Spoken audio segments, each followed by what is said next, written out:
Hey guys, my name is Nightscarab, and in this video I'm going to show you 6 tips to help you in your Minecraft Bedrock survival world in 1.17. If you enjoyed this video, make sure to like and subscribe to see more content like this.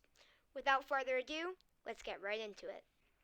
This first tip is known by a lot of people in the farming community, but it's still a really useful one.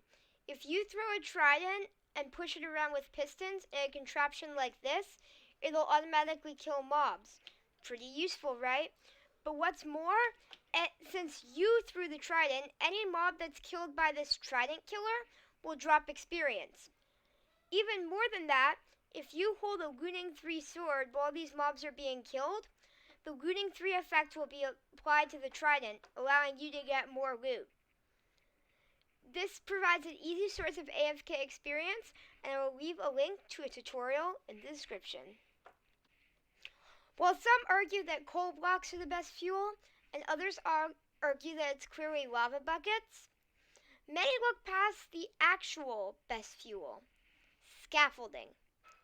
While it can only smelt 6 items as opposed to the 80 smelted by coal blocks and the 100 smelted by lava buckets, all it costs to make a scaffolding is 6 bamboo and 1 string, both of which are easy to obtain in large quantities.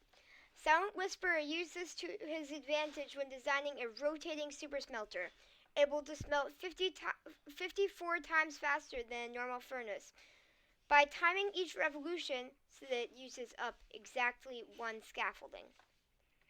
Another thing Bedrock Edition has that Java doesn't is the ease of placing blocks. While in Java, you have to place a block by crouching on and placing it on the next while building, on Bedrock, you can just place it in front of the block you want to build, and it'll automatically assume it's meant to place there. This allows for some really quick speed bridging if you're practicing. Another thing you can do with this is by placing redstone dust, you can place blocks on this redstone dust due to its very small hitbox. This means you can easily build a bridge in a fraction of the time it takes to build one on Java Edition. The 1.16 update introduced a new tier of tools and armor, netherite. Only problem is you have to go into the depths of the nether to find it. And although many people use TNT to find it, unless you have an amazing gunpowder farm, which are rare on Bedrock Edition, it's going to be hard to get enough ancient debris to upgrade your gear. Instead, you should use the much cheaper alternative, beds. In case you don't know, beds in the nether don't exactly mix well, but you can use this to your advantage if you blow up beds in the depths of the nether to find netherite. And since all you need is a good sheep farm and some fire resistance, this is clearly the best option. Contrary to the belief of many Java players, Bedrock Edition does have coordinates.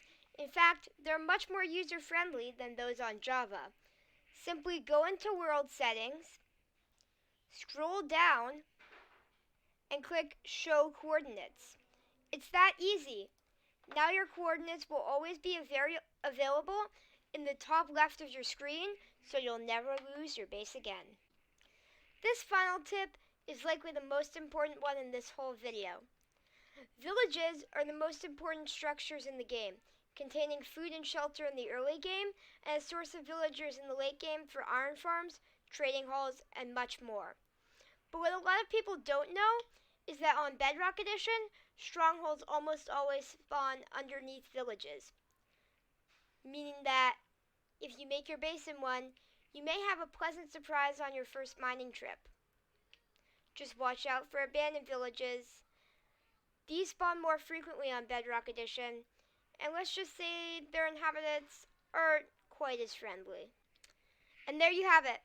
6 tips to help you in your Minecraft Bedrock survival worlds in 1.17. If you enjoyed this video, make sure to hit the like button and subscribe. Only a small percentage of people who watch my videos are actually subscribed, so if you haven't already, make sure you do that now. It's completely free and you can always unsubscribe if you want. Thanks for watching, and I hope you have a great day. Goodbye.